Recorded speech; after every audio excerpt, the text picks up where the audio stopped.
Morning students. बेटा हमारा जो चैप्टर चल रहा था इशू ऑफ डिबेंचर को उसी को कंटिन्यू करने जा रहे हैं। तो आप लोगों को पता है कि लास्ट टॉपिक हमने पढ़ा था issue of debenture at premium, जिसमें मैंने बताया था कि कोई भी कंपनी अगर अपने डिबेंचर्स को उसके फेस प्राइस से ज़्यादा प्राइस पर इशू करे तो उसको हम issue of debenture at premium कहते हैं। लाइक अगर किसी कंपनी का एक डिबेंचर 100 रुपीज़ का और 110 में इशू करे तो उसे issue of debenture at premium कहलाएगा, जिसका अकाउंटिंग ट्रीटमेंट और उससे रिलेटेड क्वेश्चन हम लोगों ने प्रीवियस क्लास में किए थे। अब हम लोग इसी में अपने नेक्स्ट टॉपिक के ऊपर आते हैं, that is issue of debenture at discount. Issue of debenture at discount. देखो, किसी भी कंपनी के द्वारा अपने डिबेंचर्स को डिस्काउंट के ऊपर इशू कर, देखो हालांकि ये केस इशू ऑफ शेयर्स के चैप्टर में एप्लीकेबल नहीं था, क्योंकि कोई भी कंपनी अपने शेयर्स डिस्काउंट पर इशू नहीं कर सकती, but the debentures can be issued at discount. देखो, issue of debenture at discount का मतलब हुआ कि किसी भी कंपनी के द्वारा अगर अपने डिबेंचर्स को उसके फेस प्राइस से कम प्राइस पर इशू किया जाए तो उसको हम issue of debenture at discount कहते हैं। लाइक अगर किसी कंपनी का एक शेयर 100 रुपीज का है, लेकिन कंपनी डिबेंचर 100 रुपीज का है, लेकिन कंपनी उसी डिबेंचर्स को मार्केट में 90 रुपीज में इशू करे तो उसको हम issue of debenture at discount कहेंगे। यहाँ पे 10 रुपीज जो कम लिया जा रहा है, it will be called discount on issue of debenture which is a capital loss for the company. ठीक है। And as per company act 2013, अगर किसी भी कंपनी को किसी ईयर में किसी भी प्रकार का कोई कैपिटल लॉस होता है तो it should be written off in the same year. इस कैपिटल लॉस को उसी साल राइट ऑफ करना जरूरी होता है, either from any capital profit और it should be written off from the general reserve और it should be written off from the statement of PNL. चलो उसके बारे में बताएंगे। पहले बात आती है, अगर जैसे मैंने आपको बता दिया कि कंपनी के द्वारा अगर अपने डिबेंचर्स को उसके फेस प्राइस से कम प्राइस पर इशू किया जाए तो उसको हम issue of debenture at discount कहेंगे। लाइक 100 रुपीज का डिबेंचर है, 90 रुपीज में इशू किया जाए तो issue of debenture at discount. अब बात करते हैं इसके अकाउंटिंग ट्रीटमेंट की। देखो, अगर कंपनी के द्वारा अपने डिबेंचर को फेस प्राइस से कम प्राइस पर यानी कि डिस्काउंट पर इशू किया जा रहा है तो उसका अकाउंटिंग ट्रीटमेंट करने के लिए सबसे पहले तो ये देखा जाता है कि कंपनी डिस्काउंट किस कॉल के साथ प्रोवाइड कर रही है। भाई 100 में से 90 रुपीज मंगवा रहे हो, आपने मान लो ये सारी पेमेंट मंगवाई 30 और 30 रुपीज करके, 30 एप्लीकेशन, 30 अलॉटमेंट और 30 रुपीज फर्स्ट एंड फाइनल को। तो पहले तो ये देखो कि डिस्काउंट किस कॉल के साथ है। अगर क्वेश्चन में बता दिया जाए तो वेल एंड गुड, नहीं तो डिस्काउंट कहां पे माना जाता है, अलॉटमेंट के टाइम माना जाता है। अब अलॉटमेंट के 30 रुपीज तो कंपनी को चाहिए, 10 रुपीज का कंपनी ने दे दिया डिस्काउंट, तो इसका मतलब अलॉटमेंट टोटल कितने रुपए की थी, 40 रुपीज की थी, जिसमें से 10 रुपीज का डिस्काउंट प्रोवाइड करने के बाद कंपनी 30 रुपीज मंगवा रही है। ठीक है, क्लियर हो गया डिस्काउंट की बात। डिस्काउंट किसके साथ माना जाता है फिर बता रहा हूं, अगर बता दे तो ठीक है, नहीं तो अलॉटमेंट के साथ माना जाएगा। जिस भी कॉल के साथ कंपनी डिस्काउंट प्रोवाइड कर रही है उस कॉल को ड्यू करते समय discount on issue of debenture को डेबिट करना है। डिस्काउंट एक लॉस है जिसको हम डेबिट करेंगे। जैसे हमने अलॉटमेंट के टाइम डिस्काउंट दिया, तो अब हम अलॉटमेंट को जब ड्यू करेंगे तो हमारी एंट्री होगी debenture allotment account debit discount on issue of debenture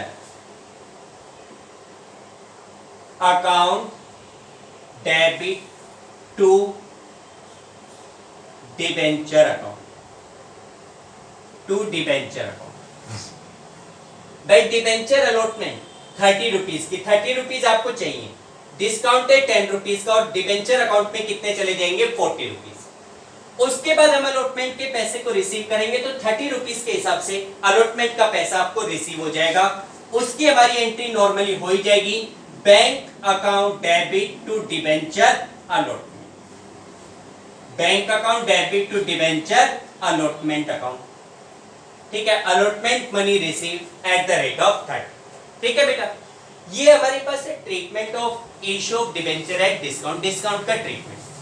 अब देखो इसमें क्या होता है कि कंपनी के द्वारा ये जो डिस्काउंट दिया जा रहा है 10 रुपीज का, it is a capital loss for the company and as per company act 2013 किसी भी कैपिटल लॉस को उसी ईयर में कैपिटल प्रॉफिट में से अगर कैपिटल प्रॉफिट सफिशिएंट नहीं है तो सिक्योरिटी प्रीमियम रिजर्व से राइट ऑफ किया जाता है।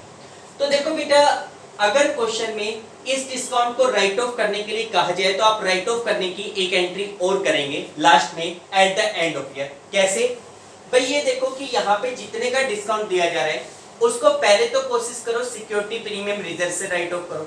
अगर आपके पास सिक्योरिटी प्रीमियम रिजर्व का बैलेंस पड़ा हुआ है तो वहां से राइट ऑफ करो। अगर सिक्योरिटी प्रीमियम रिजर्व में सफिशिएंट बैलेंस नहीं है तो आप इसको जर्नल रिजर्व से राइट ऑफ कर सकते हो।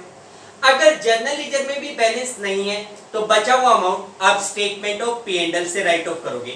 तो राइट ऑफ करने की एंट्री क्या होगी, उसके लिए हमारी एंट्री होगी security premium reserve account debit और जर्नल रिजर्व अकाउंट डेबिट और statement of profit and loss debit to discount on issue of debenture, to discount on issue of debenture, इसको हम क्या कर देंगे, क्रेडिट। ठीक है बेटा, क्लियर। इस तरीके से डिस्काउंट को राइट ऑफ भी करना। अब देखो बेटा, इसी से रिलेटेड हमारे पास क्वेश्चन है illustration number 7।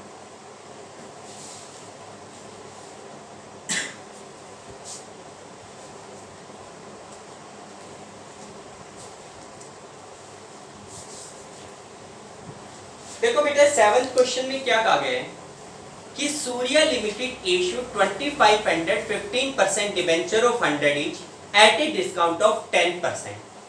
Company 2500 debenture issue करना चाहती है 100 रुपीज वाले 10% डिस्काउंट पे payable, 25 application, 25 allotment and balance on first call. अब फर्स्ट कॉल पे कितना पैसा हुआ, कई बच्चे कह देंगे जी 50 रुपीज, नहीं, सोच के देखो भाई 100 रुपीज का डिबेंचर है, 10 रुपीज का उस पर डिस्काउंट है, यानी कि कंपनी को 90 रुपीज चाहिए। 90 में से 25 एप्लीकेशन, 25 अलॉटमेंट, तो बच गए कितने, 40 रुपीज। बचे हुए 40 रुपीज फर्स्ट कॉल के ऊपर। Application were receive for 2000 debenture, अभी इशू करना चाहते थे 2500 डिबेंचर, एप्लीकेशन कितने के लिए मिल रही है, 2000 डिबेंचर के लिए। This situation is called under subscription of debenture, और सारी एंट्री आप 2000 से कर दोगे। All the money were duly received, expense on issue of debenture amounted to 10,000, debenture issue करने पे 10,000 रुपए का एक्सपेंस भी किया गया है, 10,000 रुपीज का आपका खर्चा भी हुआ है। ठीक है, अब ये कह रहे pass journal entry for the first year only, company decide to write off all the capital loss in the first year itself. Clear कह रहे हैं कि जितने भी कैपिटल लॉस हैं उनको पहले साल में ही राइट ऑफ कर लें। ठीक है, अब देखो एंट्री करेंगे। देखो सिंपल सा क्वेश्चन है, पहले तो ये देखो कि कंपनी डिस्काउंट किस कॉल के साथ प्रोवाइड कर रही है, क्वेश्चन में मेंशन नहीं है, तो it will be consider along with allotment. आप ये मानोगे कि अलॉटमेंट 25 तो कंपनी को चाहिए जो कंपनी मंगवा रही है, 10 रुपीज का डिस्काउंट है, तो टोटल कंपनी की जो अलॉटमेंट है वो 35 रुपीज की थी, 35 की थी, जिसमें से 10 रुपीज का डिस्काउंट प्रोवाइड करके कंपनी 25 रुपीज मंगवाना चाहती है। एंट्री करो, तो देखो बेटा पहली एंट्री एप्लीकेशन का पैसा रिसीव होगा eight the rate of 25। First entry क्या होगी, बैंक अकाउंट डेबिट, फॉर्मेट आप बना लेंगे बेटा, bank account debit to 15% debenture application account. 2000 debenture पे 25 के हिसाब से 50,000 रुपीज एप्लीकेशन का रिसीव होगा। Application money receive at the rate of ₹25। ठीक, फिर उस पैसे को आप ट्रांसफर करोगे तो आपकी नेक्स्ट एंट्री क्या होगी? 15% debenture application account debit to 15% debenture account. 15% debenture application account debit to 15% debenture. कितना अमाउंट हो गया? 50,000 एप्लीकेशन मनी ट्रांसफर। भाई आपने एप्लीकेशन के पैसे को ट्रांसफर कर दिया। एप्लीकेशन के बाद किसका नंबर आएगा? अलॉटमेंट का नंबर आएगा। अलॉटमेंट हमारे पास कितने रुपए की है? भाई 25 रुपीज तो कंपनी ने मंगवाए, 10 रुपीज को उस पर डिस्काउंट है, टोटल 35 रुपीज की बनती थी। तो अलॉटमेंट को ड्यू करोगे, आपकी एंट्री क्या होगी? 15% debenture allotment account debit. Discount आप प्रोवाइड कर रहे हो, discount on issue of debenture account debit to 15% debenture account. 15% debenture allotment account debit. Allotment कितने रुपए की है? 35 रुपीज की है, सॉरी 25 के हिसाब से 2000 डिबेंचर पे 50,000 तो आपको चाहिए। 10 रुपीज के हिसाब से 20,000 का हो गया डिस्काउंट, और टोटल डिबेंचर अकाउंट में कितने चले जाएंगे? 70,000। यहां पे लिखेंगे allotment money due eight the rate of ₹25। इसके बाद हम अलॉटमेंट के अमाउंट को रिसीव करेंगे। तो देखो बेटा, अलॉटमेंट की पेमेंट करने में कोई फॉल्ट नहीं कर रहा, पूरे 50,000 रुपीज अलॉटमेंट के ड्यू है, सारे का सारा अमाउंट आपको रिसीव हो जाएगा। तो उसके लिए आपकी एंट्री क्या होगी? Bank account debit to 15% debenture allotment account. Allotment का कितना अमाउंट है? 50,000 जो ड्यू है और वो आपको रिसीव हो जाएगा। यहां पे लिख देंगे अलॉटमेंट मनी रिसीव। अलॉटमेंट का पैसा रिसीव हो गया। ठीक है बेटा, इसके बाद फर्स्ट कॉल 40 रुपीज की पहले ड्यू करोगे तो एंट्री क्या हो जाएगी? 15% debenture first call account debit, first call account debit to 15%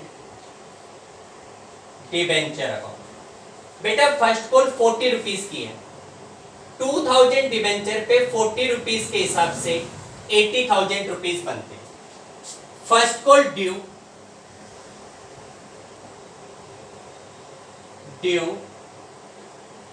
eight the rate of ₹40। फिर उसके बाद फर्स्ट कॉल का पैसा रिसीव करोगे, 80,000 मिलने चाहिए, कोई डिफॉल्टर नहीं है, पूरा फर्स्ट कॉल का अमाउंट आपको रिसीव होगा। क्या एंट्री होगी?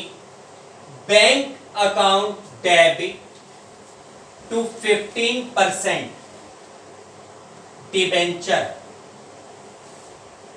First call account. Bank account debit to 15% debenture first call. First call के 80,000 रुपीज आपको रिसीव होंगे। First call money receive, first call receive, first call का पैसा रिसीव किया गया। फर्स्ट कॉल के बाद, ये फर्स्ट कॉल तक हो गई आपकी एंट्री सारी। इसके बाद इस क्वेश्चन में ये कहा गया था कि भाई expense on issue of debenture amounted to 10,000। देखो इसके अलावा कंपनी ने डिबेंचर इशू किए, उस पर 10,000 रुपीज का एक्सपेंस भी किया जा रहा है, तो खर्चा किया जा रहा है, तो उसके लिए एंट्री एक्सपेंस को डेबिट, पैसा जा रहा है बैंक को क्या करोगे? Credit. Debenture issue expense account debit to bank account. Debenture issue expense incurred, debenture issue expense incurred, भाई डिबेंचर इशू करने पे खर्चा किया, ठीक। इसके बाद देखो कंपनी अपने डिबेंचर को इशू करने पे कोई एक्सपेंस करे या डिबेंचर इशू करने पे डिस्काउंट दे, दोनों केसेस कंपनी के लिए कैपिटल लॉस होते हैं which is to be written off in the same year in which they are incurred. तो देखो क्या होता है कि इस क्वेश्चन में कहा भी गया है कि भाई कैपिटल लॉस को राइट ऑफ करना है। राइट ऑफ कहां से करें, उसके लिए पहले तो देखो कि आपके लिए कोई कैपिटल प्रॉफिट या सिक्योरिटी प्रीमियम रिजर्व का बैलेंस है, नहीं है। जर्नल रिजर्व का बैलेंस है, नहीं है। तो फिर कहां से राइट ऑफ करेंगे, at last statement of P and L से। तो हमारी जो लास्ट एंट्री होगी वो होगी statement of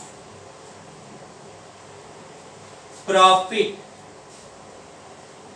and loss debit to discount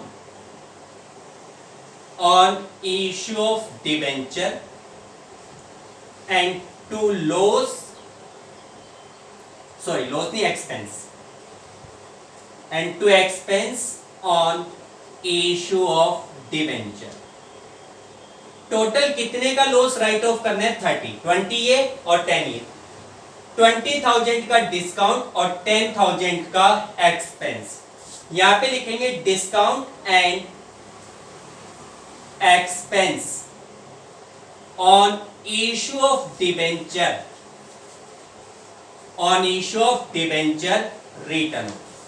भाई डिबेंचर इशू करने पर जो एक्सपेंस था और डिस्काउंट था उसको हमने राइट ऑफ किया, दोनों चीजों को हमने राइट ऑफ किया। क्लियर बेटा? तो ये आपके पास डिबेंचर इशू करने से रिलेटेड एंट्रीज थी, issue of debenture at discount. इसका एक क्वेश्चन कर लेना, सिंपल सा पार्ट है इसका, ठीक है। तो देखो यहां तक हमारा टॉपिक कंप्लीट होता है issue of debenture at discount का। अब हम नेक्स्ट टॉपिक के ऊपर मूव करते हैं, that is issue of debenture for a consideration other than cash.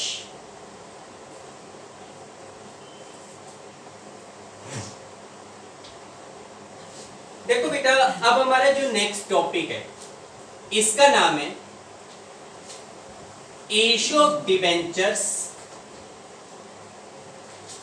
issue of debenture for a consideration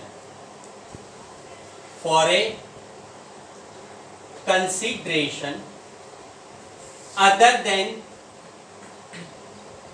cash।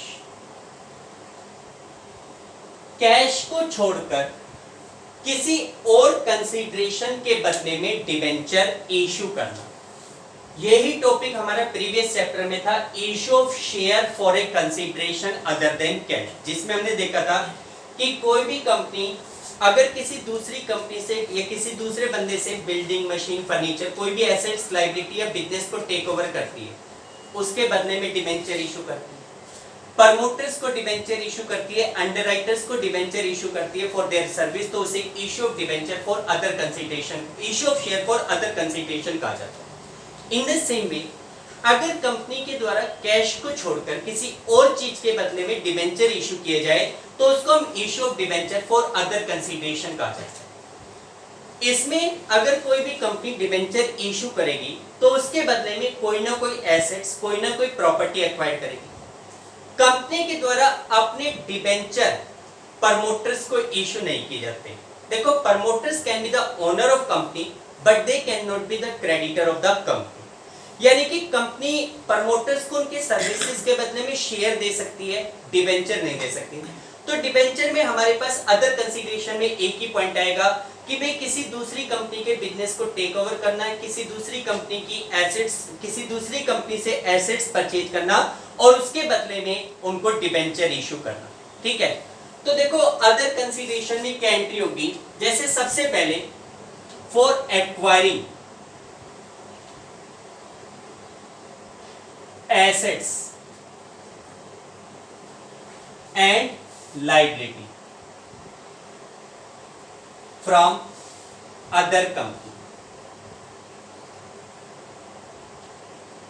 Company या पर्सन। भाई सबसे पहले हम किसी दूसरी कंपनी से या किसी व्यक्ति से एसेट्स खरीदते हैं। जिनसे हम एसेट्स खरीदते हैं उनको हम जनरली अगर नाम दिया जाए तो वेल एंड गुड, नहीं तो वेंडर कहा जाता है। तो देखो सबसे पहले अगर आपने केवल एसेट्स खरीदी है तो एंट्री क्या होगी, sundry assets account debit to vendor. भाई अगर आप किसी बंदे से या कंपनी से एसेट्स खरीदते हो केवल, तो आपकी एंट्री क्या होगी, sundry assets account debit to vendor. ठीक है, लाइक एक्स लिमिटेड ने वाई लिमिटेड से 10 लाख की मशीन खरीदी तो machine account debit to Y limited 10 lakh रुपए से जाएगा। अगर आप एसेट्स के साथ साथ लायबिलिटी को भी खरीदते हो, 10 लाख की एसेट्स और 2 लाख रुपए की लायबिलिटी यानी कि क्रेडिटर को टेक ओवर किया, एसेट्स और लायबिलिटी दोनों को खरीदा जा रहा है, तो sundry assets account debit to sundry liability और टू वेंडर। ठीक है, लाइक 10 लाख रुपीस की एसेट्स, 2 लाख की लायबिलिटी, तो वेंडर को कितने पैसे देने हैं, 8 लाख रुपीस देने। लेकिन इसमें भी मैंने पिछले चैप्टर में आपको बताया था कि देखो जो परचेज कंसीडरेशन होता है, एक्चुअल में परचेज कंसीडरेशन होता है एसेट्स माइनस में लायबिलिटी। भाई जितनी की एसेट्स ली गई उसमें से लायबिलिटी के अमाउंट को माइनस कर दो, रिमेनिंग अमाउंट आपका परचेज कंसीडरेशन बनता है। लेकिन purchase consideration may be vary from the actual purchase consideration depends upon the requirement of purchaser or the seller। भाई जैसे आपने देखो कि आपने 10 लाख रुपीस की एसेट्स को एक्वायर किया, 2 लाख रुपए की आप लायबिलिटी को एक्वायर कर रहे हो, तो real purchase consideration 8 lakh rupees बनता है। लेकिन इंस्टेड ऑफ 8 लाख हो सकता है आप उस वेंडर को 9 लाख रुपीस देना एग्री कर लो, हो सकता है आप 7 लाख रुपीस देना एग्री करो। दोनों बात रिक्वायरमेंट पे डिपेंड करती है। भाई मान लो दूसरी कंपनी के बिजनेस को खरीदना आपकी मजबूरी है, हर हाल में आपको खरीदना है, तो आप 8 की जगह 9 लाख भी देना पड़ सकता है। और अगर मान लो आपको खरीदने की ज्यादा रिक्वायरमेंट नहीं है, लेकिन वेंडर हर हाल में आपका अपना बिजनेस बेच के जाना चाहता है, तो वो 8 की जगह 7 में भी एग्री कर जाएगा कि भाई चलो 7 लाख दे दो, 8 लाख मत दो। तो उस केस में अगर आप उसको एक्स्ट्रा अमाउंट देते हो, 9 लाख पे करते हो, तो 1 लाख रुपीस जो एक्स्ट्रा पे कर रहे हो that will be consider goodwill account debit. Bracket में लिखेंगे बैलेंसिंग फिगर। अगर आप ज्यादा दे रहे हो और अगर आप उसको कम दे रहे हो एक्चुअल परचेज कंसीडरेशन से, भाई 7 में एग्री कर रहे हो, यहाँ 10, 2 और 7 9, बचा 1 लाख, तो 1 लाख क्या कहलाएगा, कैपिटल रिजर्व। तो अगर आप उसको कम दे रहे हो तो जो कम प्राइस है उसको क्या मान लेंगे, कैपिटल रिजर्व अकाउंट। ब्रैकेट में लिखेंगे बैलेंसिंग फिगर। ठीक है बेटा, तो ये बात ध्यान रखो, अगर ज्यादा दे रहे हो तो it will be consider as a goodwill, अगर आप उसको कम दे रहे हो तो it will be consider as a capital reserve. ठीक, ये एंट्री कर दी एसेट्स और लायबिलिटी को एक्वायर करने के लिए। अब हम बात करते हैं वेंडर को पेमेंट करनी है। देखो ऐसा हो सकता है कि some amount due to vendor may be paid in cash और by accepting a bill of exchange and for remaining amount we issue the debenture. भाई वेंडर को जो भी अमाउंट पे करना है उसके बदले में हम उसको कैश में पेमेंट कर सकते हैं, कुछ पैसा। अगर कैश दे रहे हैं तो vendor account debit to bank हो जाएगा, लेकिन जितने प्राइस के लिए, जितने अमाउंट पेबल के लिए हम डिबेंचर इशू कर रहे हैं उसकी एंट्री क्या होगी, issue of debenture to vendor, issue of debenture to vendor. भाई अगर हम वेंडर को डिबेंचर इशू करना चाहते हैं तो उसके लिए एंट्री क्या होगी, देखो डिबेंचर, वेंडर्स को डिबेंचर 3 प्रकार से इशू किए जा सकते हैं, एट पार, प्रीमियम, डिस्काउंट। अगर हमने डिबेंचर एट पार इशू किए, वेंडर को डिबेंचर एट पार इशू किए, तो हमारी नॉर्मल एंट्री हो जाएगी vendor account debit to debenture account. अगर हम वेंडर को डिबेंचर एट पार इशू कर रहे हैं तो एंट्री हो जाएगी vendor account debit to debenture. अगर हमने यही डिबेंचर प्रीमियम पर इशू किए एट प्रीमियम, तो हमारी एंट्री होगी vendor account debit to debenture account and to security premium reserve account. ठीक है। और अगर यही डिबेंचर आपने वेंडर को डिस्काउंट के ऊपर इशू किया है, तो आपकी एंट्री हो जाएगी vendor account debit discount on issue of debenture account to debenture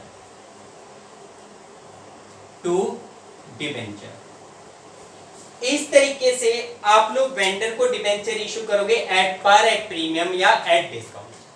देखो अगर एट पार इशू करोगे कोई दिक्कत नहीं है, लेकिन जब आप अपने डिबेंचर डिस्काउंट और प्रीमियम पर इशू करते हो तो उसमें थोड़ी सी प्रॉब्लम ये आती है कि आपको ये कैलकुलेट करना पड़ेगा कि कितना अमाउंट प्रीमियम का लिया जा रहा है या कितने अमाउंट का आप डिस्काउंट प्रोवाइड कर रहे हो। तो देखिए उसको निकालने के लिए आपको ये निकालना पड़ेगा कि how much debentures are to be issued. देखो लाइक अगर मान लो वेंडर को हमें 1 लाख रुपए देने, लेट्स सपोज हमें वेंडर को 1 लाख रुपए देने, उसके लिए हम 100 रुपीज वाला डिबेंचर 25% प्रीमियम पर इशू करना चाहते हैं, लाइक 25% प्रीमियम पे। तो आपकी एंट्री तो बनेगी vendor account debit to debenture to premium. अब इसमें आता है कि वेंडर को तो ठीक है 1 लाख रुपए आपको पे करना है, वेंडर को आप डेबिट करोगे 1 लाख रुपए से, लेकिन डिबेंचर अकाउंट कितना आएगा और प्रीमियम अमाउंट कितना आएगा, ये कैसे निकालें? क्या हमें 1 लाख जो देना है उसका 25% 25,000 रुपए का प्रीमियम और 75 के डिबेंचर मान ले? नहीं, ऐसा नहीं। आप ये निकालो कि वेंडर को हमें कितने डिबेंचर इशू करने। भाई अगर आपको ये पता चल जाए कि हम वेंडर को 500 डिबेंचर इशू करेंगे, तो 500 डिबेंचर 100 रुपीज के हिसाब से 50,000 के हो गए डिबेंचर, और 500 डिबेंचर पे 25 के हिसाब से 12,500 रुपीज का क्या हो जाएगा, प्रीमियम हो जाएगा। इसलिए आपको ये निकालना है कि how many number of debentures are issued to vendor. भाई वेंडर को हम कितने डिबेंचर इशू करना चाहते हैं। तो उसके लिए मैंने आपको पिछले चैप्टर में भी बताया था कि आपको अगर निकालना है number of debentures issued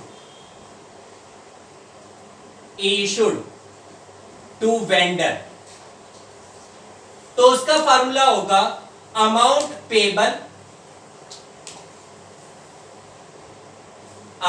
payable to vendor divided by issue price of debenture. Amount payable to vendor, भाई वेंडर को कितना पैसा देना है, जैसे वेंडर को देना है 1 lakh rupees. Issue price word बोल रहा हूं, ना कि फेस प्राइस ऑफ डिबेंचर बोल रहा हूं, ये ध्यान रखो। Issue price of debenture, debenture 100 rupees का है, 25 का प्रीमियम, तो एक डिबेंचर कितने में इशू होगा, 125। 1 लाख देना है डिवाइडेड बाई 125, निकाल के देख लो 800 डिबेंचर आ जाएंगे। अब 800 डिबेंचर 100 के हिसाब से 80,000 के डिबेंचर, और 800 डिबेंचर पे 25 के हिसाब से 20,000 रुपीस का प्रीमियम। इस तरीके से आपको पता चल जाएगा कितने रुपए के डिबेंचर दे रहे हो, कितने रुपए का प्रीमियम ले रहे हो। ठीक है, सेम बात डिस्काउंट के केस में एप्लीकेबल होगी। यही फार्मूला अगर आप अपने डिबेंचर डिस्काउंट पर इशू करते हो तो आप अप्लाई करेंगे। ठीक है, इसी से रिलेटेड तो देखो ये हमारे पास टॉपिक है पहले, issue of debenture for a consideration other than cash.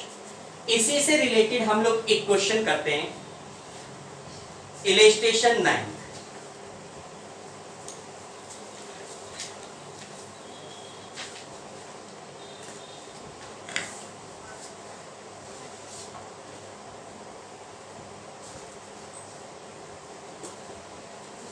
देखो बेटा जो 9th क्वेश्चन है उसमें कहा गया है A company purchased assets of the book value of rupees 9,90,000 from another company. एक कंपनी ने किसी दूसरी कंपनी से 9,90,000 रुपीस की एसेट्स परचेज की. It was agreed that the purchase consideration be paid by issuing 11% debenture of rupees 100 each. ये decide हुआ कि जो परचेज कंसिडरेशन है उसकी पेमेंट 100 रुपीज वाला 11% डिबेंचर इशू करें. 11% से कोई लेना देना नहीं, ये रेट ऑफ इंटरेस्ट को शो करती है. तो देखो 100 रुपीज वाला डिबेंचर इशू करके परचेज कंसिडरेशन पे करना है. Assume that the debenture have been issued at par at a premium of 10% and at a discount of 10%. भाई ये तीन केस बता रहा है कि डिबेंचर को हमने एट पार इशू किया, 10% प्रीमियम पर इशू किया और 10% डिस्काउंट पर इशू किया. Give journal entry in the books of purchasing company. भाई जो परचेजिंग कंपनी है उसकी बुक्स में एंट्री पास करो. तो देखो इसके रिगार्डिंग हमें एंट्रीज पास करनी. सबसे पहले एक कंपनी दूसरी कंपनी से एसेट्स परचेज कर रही है, कितने की? 9,90,000. किससे खरीद रही है उस कंपनी का नाम नहीं पता. नाम पता है तो नाम लिखेंगे, नहीं तो वेंडर लिखेंगे. तो देखो फॉर्मेट आप लोग बना लेना, पूरा बना लेते इसमें जर्नल.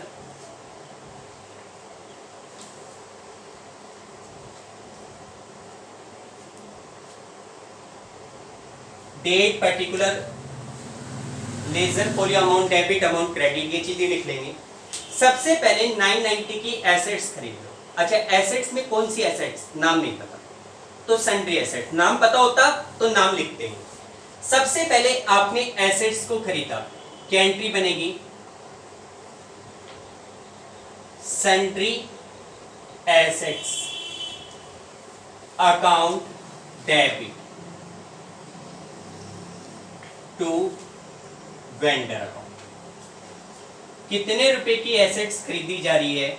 9,90,000 रुपीज की. परचेज ऑफ एसेट्स, एसेट्स को खरीदा गया.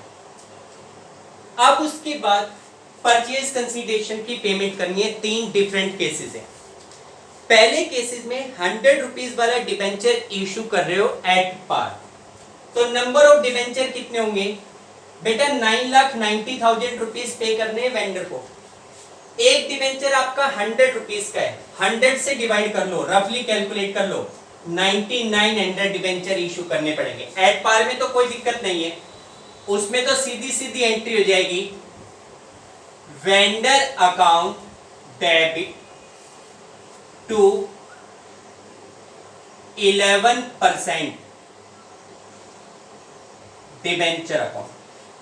वेंडर को जो पेमेंट करनी है 990 की, उतने रुपए के हम क्या दे रहे हैं? डिबेंचर. यहां पे लिखेंगे issue of 9,90,000 divided by 100, 9,900 debenture of rupees 100 each at par. भाई 9,900 डिबेंचर इशू किए जा रहे हैं 100 रुपीज वाले एट पार.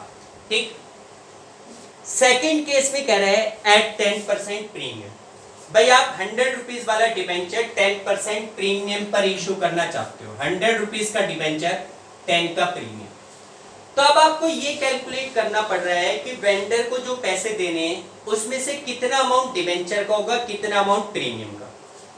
एक डिबेंचर 100 रुपीज का 10 रुपीज प्रीमियम यानी कि 110 रुपए में इशू करोगे.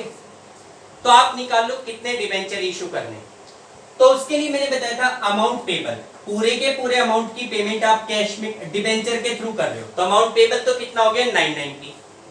एक डिबेंचर कितने का है? 110. 110 से डिवाइड कर लो, 9,000 डिबेंचर आएंगे. आप वेंडर को 9,000 डिबेंचर इशू करोगे. 9,000 डिबेंचर 100 रुपीज के हिसाब से 9 लाख रुपीज के तो हो गए डिबेंचर, और 10 रुपीज के हिसाब से 9,000 डिबेंचर पे 90,000 रुपीज का हो गया प्रीमियम. 9 लाख रुपीज के देंगे डिबेंचर और 90,000 रुपीज का हो गया प्रीमियम. तो उसके लिए एंट्री क्या होगी? सेकेंड केस में सेकंड केस, एंट्री बनेगी vendor account debit to 11% debenture account और to security premium reserve account, to security premium reserve. Vendor को कितने पैसे देने हैं? 9,90,000। डिबेंचर अमाउंट हमारा कितने का है? हमने कैलकुलेट किया, डिबेंचर है 9 लाख रुपीस के, और प्रीमियम कितने का हो जाएगा? 90,000 का। Issue of 9,90,000 divided by 110, under cutting नहीं करके दिखानी, that is equal to 9,000 debenture of rupees 100 each at 10% premium, 10% premium पर इशू कर रहे हो।